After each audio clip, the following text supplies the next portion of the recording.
For Biafra must be restored, for there is nothing the enemies can do about it. We have come that the will of the Most High may prevail.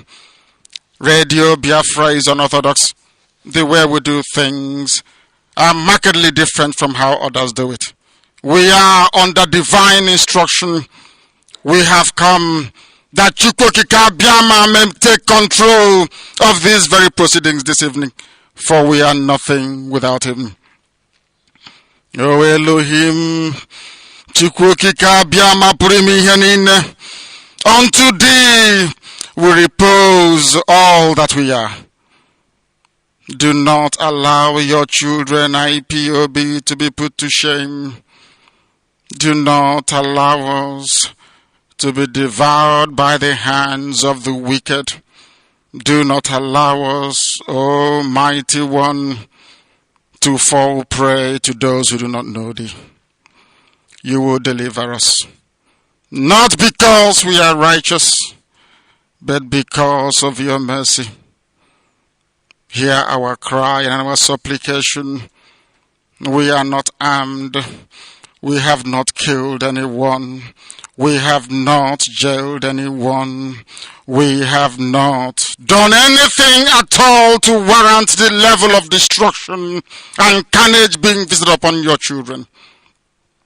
The same way Israel suffered, so is Biafra suffering today. And if you, Elohim, can deliver Israel, so will you deliver Biafra. That is our hope. That is our anchor of everything that we hold dear as a race and as a people. You brought Biafra that light may come into Africa. You gave us hope because we are in a continent of hopelessness. And by thy grace, Biafra shall be restored. We shall be resurrected. We shall crown our efforts with the glory by the grace of the Most High himself. We are not strong. We do not pretend to be strong. All we do is to submit ourselves to your will, that your will may be done upon our lives. We have lost many people. We have lost so many good people. Their sacrifice will never be forgotten. We shall honor them, and for their sake Biafra will come. Israel lost people, and today Israel is here as a beacon of hope in a land filled with darkness. We beseech thee, O Elohim, because we are wandering all over the world, hoping against every hope that things will turn around for the better. It has never turned around for the better. Instead, it is getting worse. Please do not abandon your children.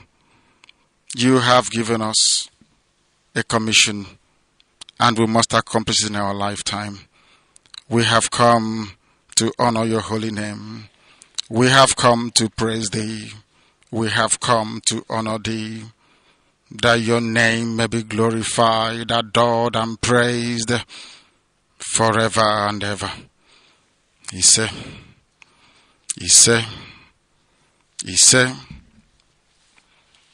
I welcome each and every one of you, wherever you are all over the world.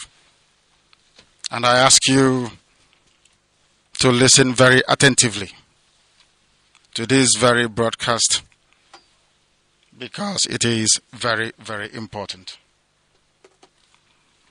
This is Radio Biafra. You must inform your enemies, because they are very important.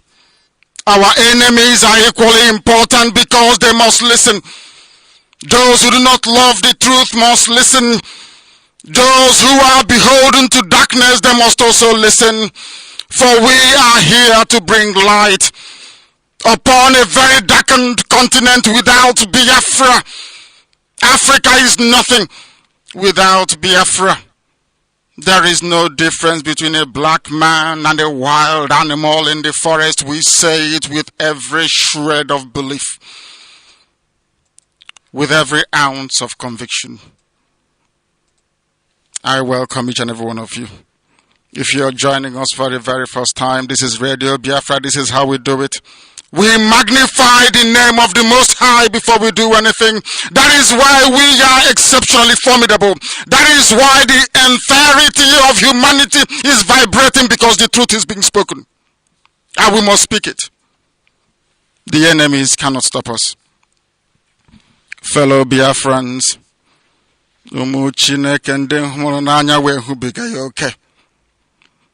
because of you, I am alive. I greet you from the Holy Land of Israel, from the state of Israel that wandered around the globe for 2,000 years. Chukwokika Biam and his infinite mercy restored Israel, and so shall Biafra be restored. It is a covenant between myself and the Most High, and it must come to pass. For when I was in prison, I prayed and I said to Chukwokika Biama, you must bring me to your holy land. I must worship your holy name, and Biafra will be restored. We are not going back. It must be done. Chukwokika Biama must have mercy upon us, for we have done nothing to our enemies. You must all permit me to commence this historic broadcast. You will forgive me if I sound emotional, because we are on a path to redemption that will rewrite the history of mankind. For light must come into the darkness that is Africa, and only Biafra is that hope. There is no other hope anywhere else. You will forgive me if I sound emotional. I love IPOB. I love Biafra. We will keep on sacrificing all that we have until Biafra is restored in truth and every honesty. If there is anybody, if there are any group of people whiter than us, they must come forth. For we are whiter than white and whiter than snow. Nobody can come out. There is no human being that can come out to speak with any degree of certainty that IPOB doesn't represent what it have always said it represents. We are the beacon and we are the light, and Biafra must be restored. It doesn't matter what darkness does. First of all, I must state that for the past 13 months of my unavailability, I have missed you all very dearly. I have received information since I came out that you have all missed me as well, and I'm humbled by that very fact, because you know I will continue to serve thee. All of you, without hesitation, for Biafra is my life. My prayers and my thoughts are with you all. I pray for all of you 7 times every day. Chukwokika Biama is my witness. I pray for IPOB 7 times every blessed day, as I was commanded to do. I have reckoned with your profound dedication to this very struggle and the tribulations that some of you have suffered on account of it. But our cause is noble. Our fight is just, because we believe in liberty. We believe in freedom. We believe in development, and we believe in progress. Before I proceed any further, I have a very humble request to make. May I urge each and every one of you listening all over the world, it doesn't matter if you're in Brazil, if you're in Malaysia, if you're in Indonesia, it doesn't matter if you're in Russia. Those of you listening in the United Kingdom, those in Canada, in the USA, I will ask each and every one of you, wherever you're domiciled, to please stand up if you can. If you're one of our old mothers, people who are infirmed, people who are too weak to stand, then you can sit. We must observe a minute silence in memory of our fallen heroes, those that died not just in 67 to 70, those that have died since the inception of this very monumental and epic struggle to set the children of light free. From 1999, those that died in all the various theaters of protest and prayers, you must all stand up to honor them for 1 minute. We must remember the 28 that sacrificed themselves that I may live at Isiama Faruku. We must honor them. Umu Chineke.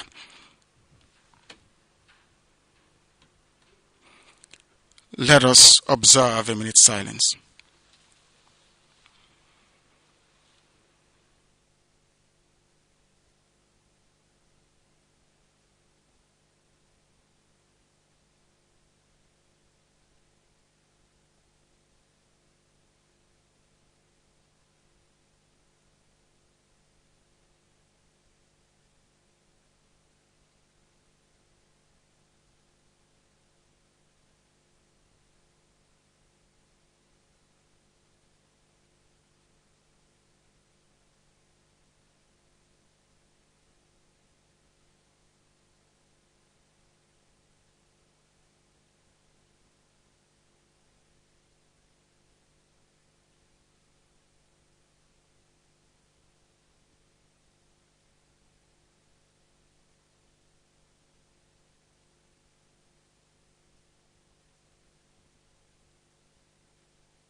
May their dear departed souls rest in perfect peace. I will proceed by greeting IPOB in our usual fashion. If you're a European, you're an American, an Asian, perhaps you're not accustomed to this very style of broadcast. It is because IPOB is different. Radio Biafra is different. And because of that, we must do things the very right way.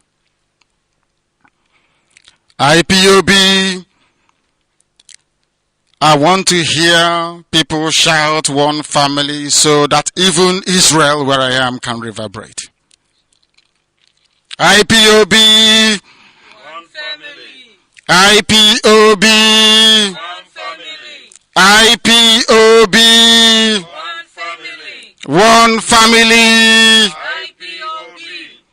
Ụmụ Chineke ndị nsọ, achọrọ m ịsụ asụsụ eluigwe kama na asị na onwe ndị na-anaghị aghọta ya ka m sụwa n'okwu bekee, n'ihi na asụsụ eluigwe anaghị eji ya atụ asị. Eziokwu Chineke ka anyị na-agbasa, that the world may know that all we desire is freedom. We have no shred of hatred within us. We are frustrated because the enemy is recalcitrant. They do not understand. They do not wish to understand. But eventually they will. For Biafra must come. I am in Israel. Biafra must come.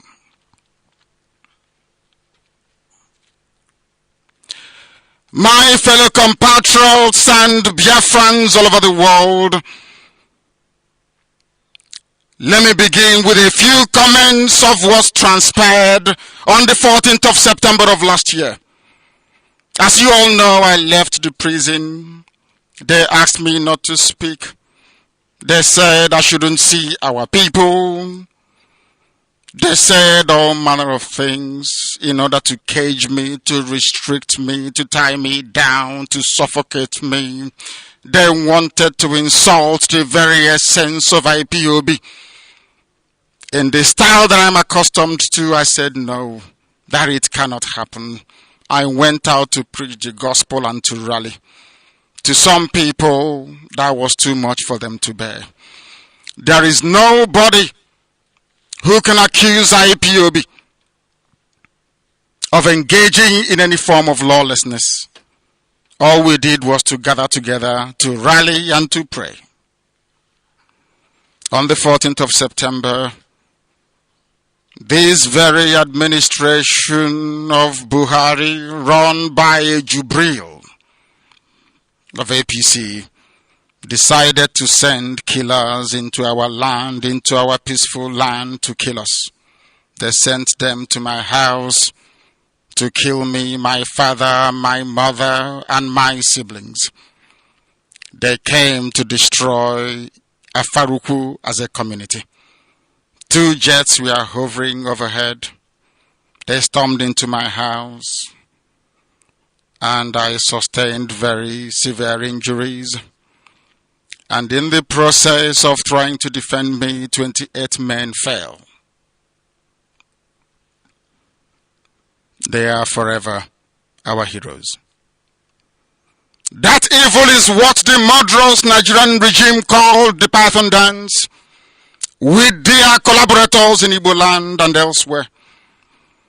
As you already know, it is indisputable that the sole purpose of that evil dance was to kill me, members of my family, and innocent but brave Biafrans.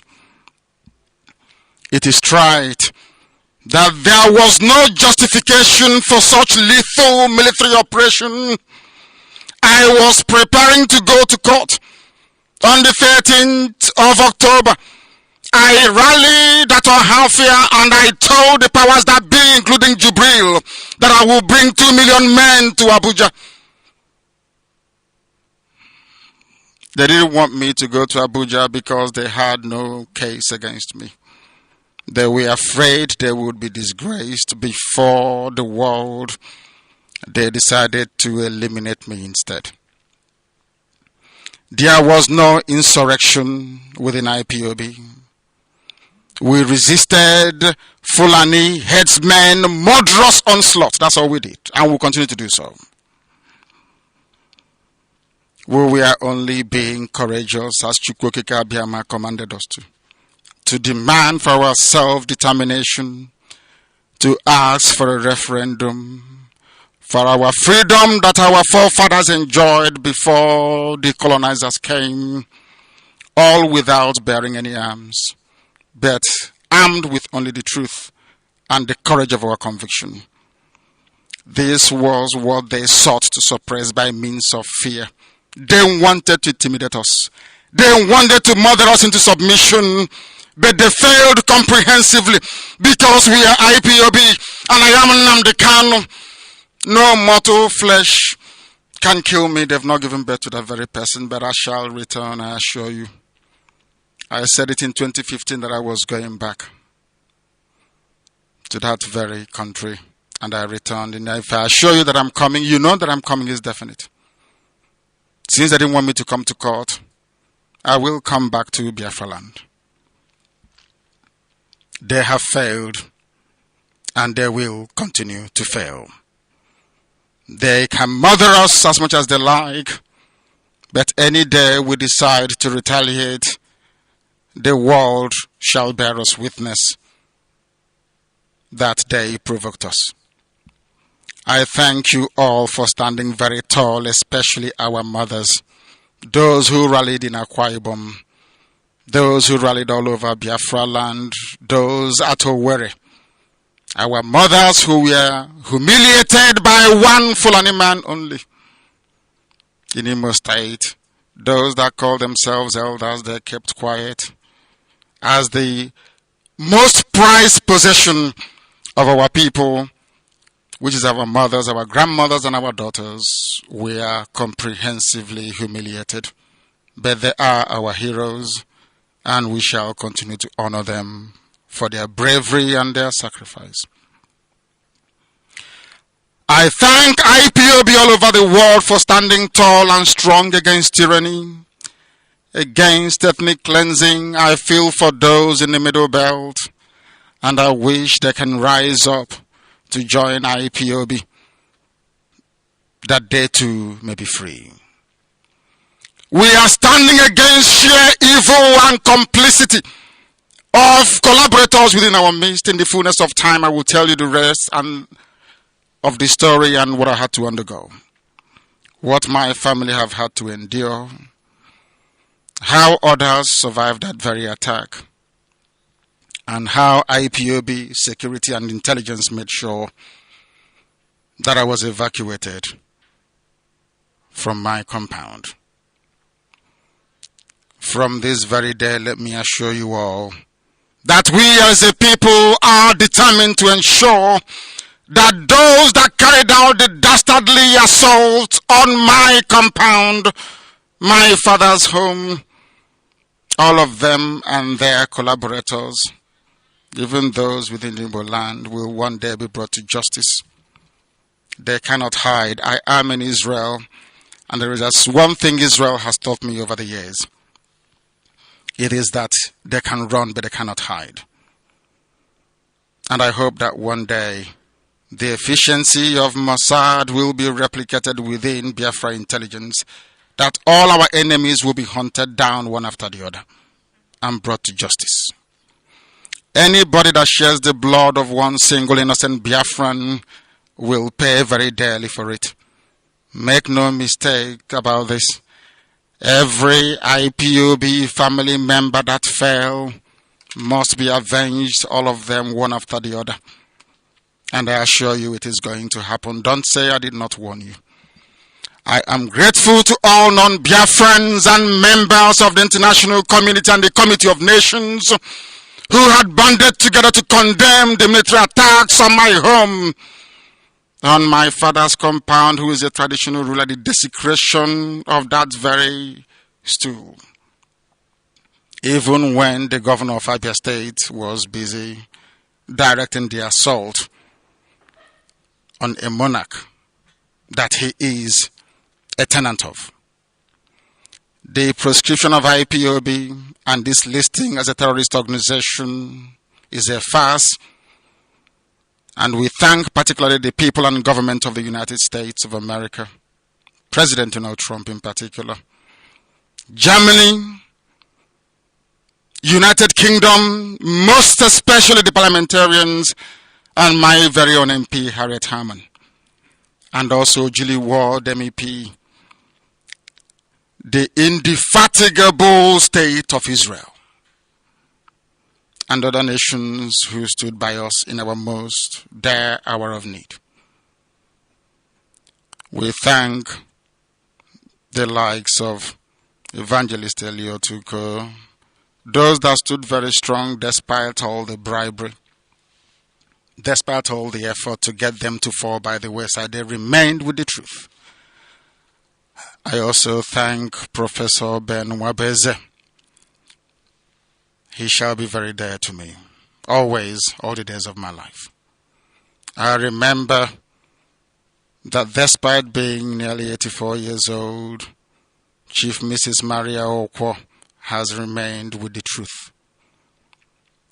I thank her very much and the entire members of ECA.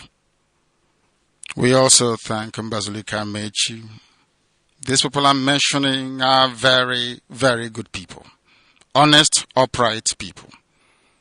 And I remember Archbishop Anthony Obinna, Archbishop Anikwenwa, and a few others. I must also remember what the ex-governor of Ekiti State is going through, Governor Ayo Fayose. And I wish to tell him this evening that I and all Biafrans stand with him in this hour of persecution by this same axis of evil that is persecuting Biafrans. I remember Asari Dokubo for being a brother, a very dear brother. We shall see Biafra together.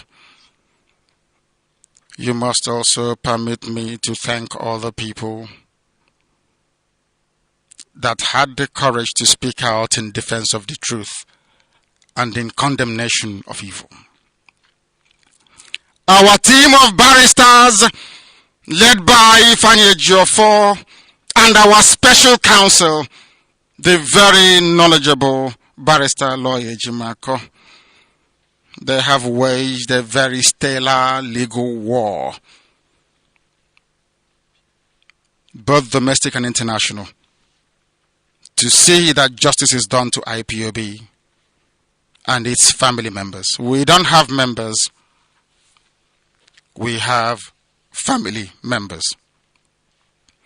I thank all my shorties for sticking with me and fighting very hard to make the case that my unavailability was not voluntary but was forced upon me.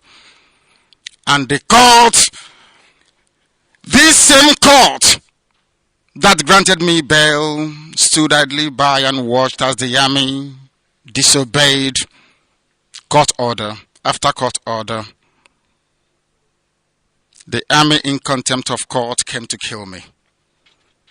Some of their media friends cleverly forget this very fact. I was in my home preparing to go to Abuja for my case, and they came to kill me.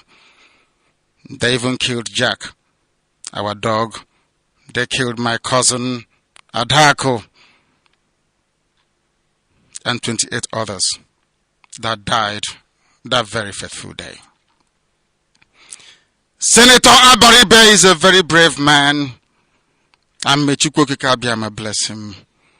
Mr. Uchendu, very strong and resolute, and our high priest, our rabbi, Oka Ben Madu, all that stood shorty for me. I am humbled for what you have passed through on my account. Your names will be written in gold in the course of time. Regarding my legal case and the lies being peddled by some segments of APC-friendly media, the consequences of my unavailability is as a result of the persecution the Nigerian state have levied against me and against the movement of IPOB. Let me make this very loud and clear. The notion that I jumped bail is a fallacy, a lie, and a deceit. It is untenable in law. Jumping bail, as anyone that has rudimentary understanding of law, has to be intentional. It has to be out of somebody's volition. It has to be out of a conduct that the person is well aware of before time. In my case, on the part of the accused, what happened to me in September of last year, on the 14th of September to be precise, is better witnessed than imagined or recounted. The video is all out there if you want to see it. I went to a half year, as I recounted earlier, ready to appear in court the next month. They know I'm not afraid of them and can never be. They are the ones who are afraid of me. They are afraid of IPOB. When all of a sudden the Nigerian state terrorist apparatus was unleashed on me and my family with intention to kill me.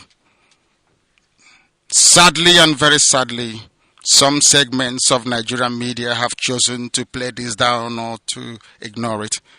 Sometimes they comment and say, allegedly. How sad for journalism. Their intention was to kill me, to ensure that I didn't make it to court. They know if I go to court, that very country will no longer be the same again. To cover their shame, they hastily arranged to kill me.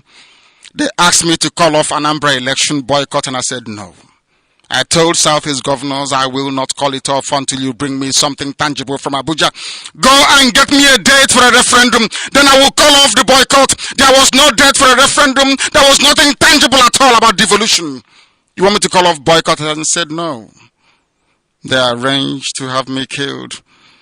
If Nnamdi Kanu is killed and out of the way, then they can continue to enjoy their one Nigeria. They didn't want me to make it to court to prove my innocence, to prove that they have no case against me. As I told them then and I tell them now, Nigeria cannot jail me. I will fight this very case. When that failed, they deployed every mischief to frustrate every effort I made to get this very case going.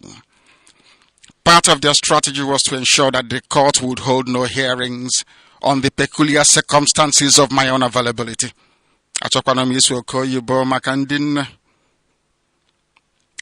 But they succeeded at it. Because till now, Binta Nyako's court is yet to hold a hearing about the circumstances or what led to the Nigerian army to come to my house to kill 28 people. I make bold to state that my first unavailability deserves an evidentiary hearing in a competent court of law, not in a kangaroo court, where all the details will be ventilated to determine the legal impact of that very attack on my ability to make myself available to the court as required.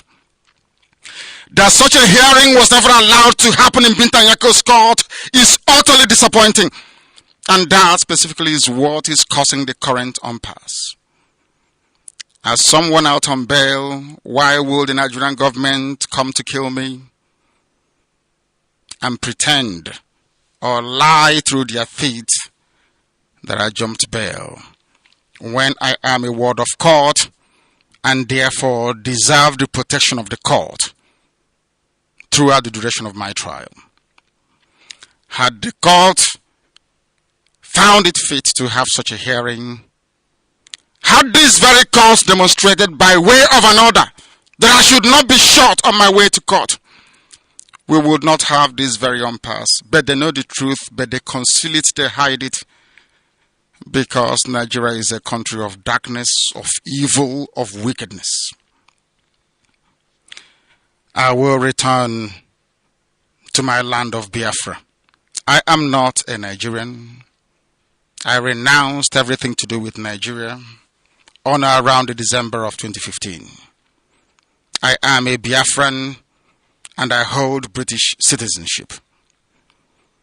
Only upon a clear pronouncement of the intentions of that very court, which I suggest to them, should be free of any interference from the executive, will this very case move forward.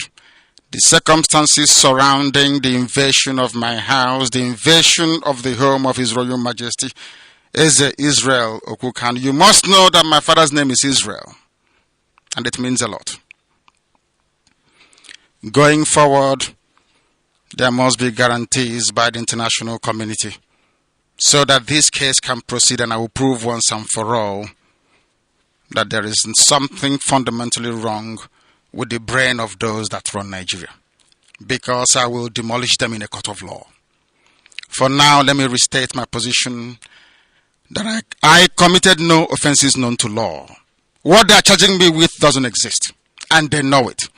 I have no weapon. My only weapon is a microphone. And my courage that Chukwu Kabiama gave me. But it's up to those who persecute me to see reason to call their troops home.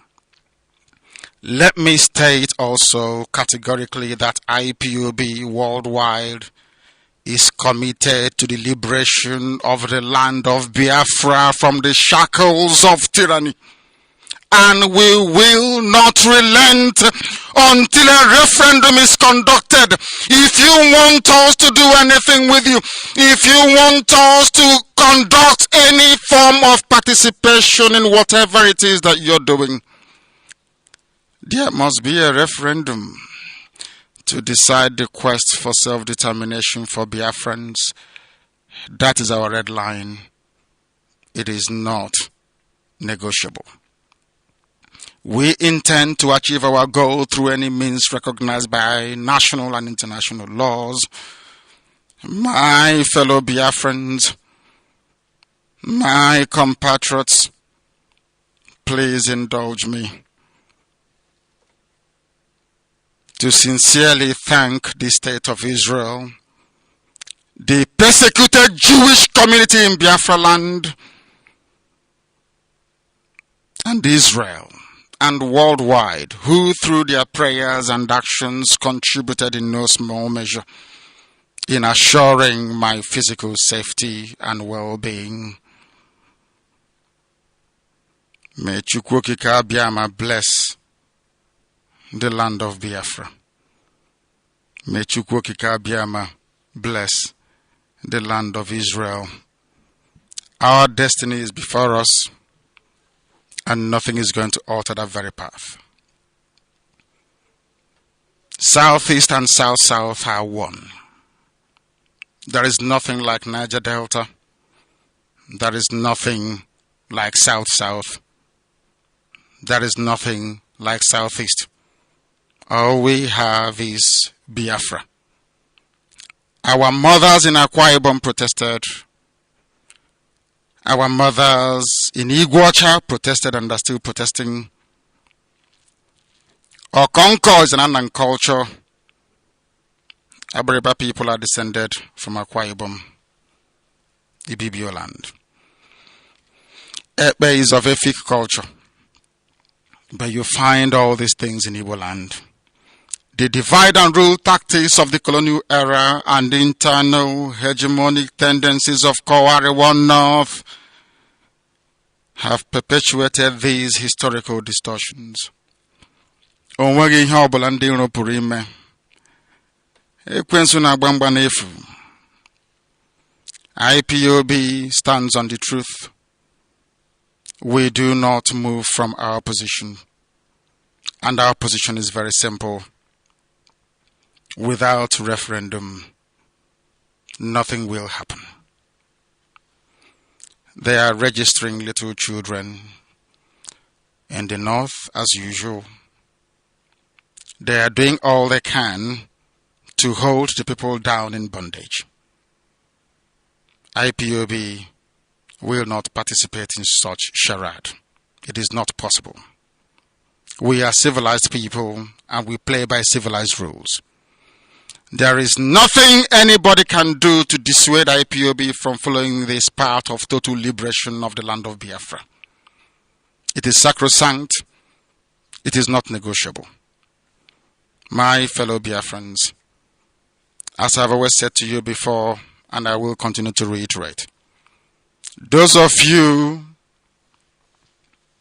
that stayed the course during my absence, my enforced absence, those of you who diligently pursued the path of truth and of hard work and of discipline and application will be rewarded with the coming of a free Biafra.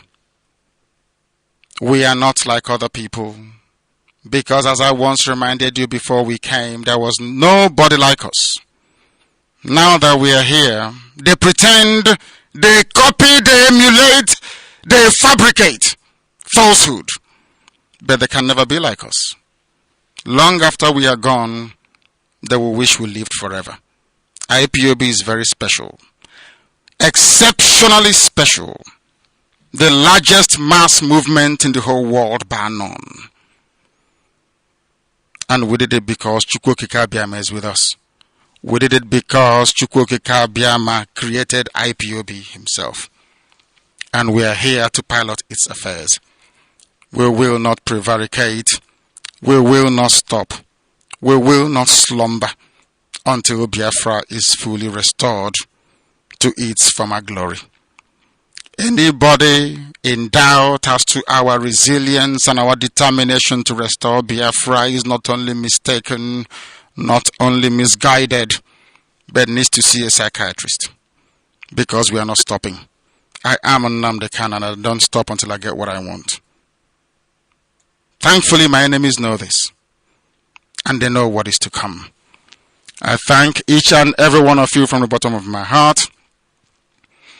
And I wish to remind you, all of you that played a very pivotal role in defending justice and fairness, like Pa Ayo Adebanjo, these are truthful people. And I must also add Prime Minister Bibi Netanyahu. And I must also wish him a very happy birthday. All the forces of darkness must crumble before us. And let me assure you that I am coming. I am coming, and nothing can stop Biafra from re-emerging. Absolutely nothing. Let me close by saying this. Everybody should pay particular attention.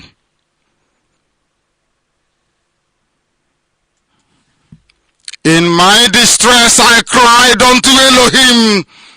Adonai, El Shaddai, Chukwokika Biama Purimi Henino Nyen Fanagime Farose. I'm not an idol worshipper. Chukwokika Biama will kill me any day I do. I came to Jerusalem, you call it Jerusalem, where I prayed many years ago, and I had this revelation that Biafra will be restored. There is only one creator, not two, not three, not four, only one. If only our people can understand it. If only our people can follow the light, they will be liberated, but we are getting there. Deliver my soul, O Elohim, from lying lips and from a deceitful tongue, those of them that lie and deceive. We don't know what shall be given to them, or what shall be done to them, those with their false tongues, those that lie and deceive. Sharp arrows of the mighty, with the coals of juniper. Woe is me, thy eyes sojourn in the lands of the unbelievers, that I dwell in the tents of those who cannot reason. My soul hath long dwelt with them that hate peace. I am for peace. I, Nnamdi Kanu, is for peace. But when I speak, they are for war. Ka Chukwu okike abịa mapụrụ m ihe niile bụ onye anyị na-efe. Onye na-adịgide nsọ wee ruo mgbe ebighị ebi. Usu niile nke ndị agha onye nna-akpọku gbara asaa ụbọchị niile. Onye kere eluigwe n'ụwa. Onye ọ bụ naanị ya na-achị. Chineke nna nke kere ihe niile kere eke mana onweghị onye kere ya. Onye anyị na-etu ebighị ebi. Shall be with this IPOB, this noble family of IPOB, till the restoration of Biafra and beyond. All this I pray in the name of the Most High that liveth forever, Hashem, now and forevermore.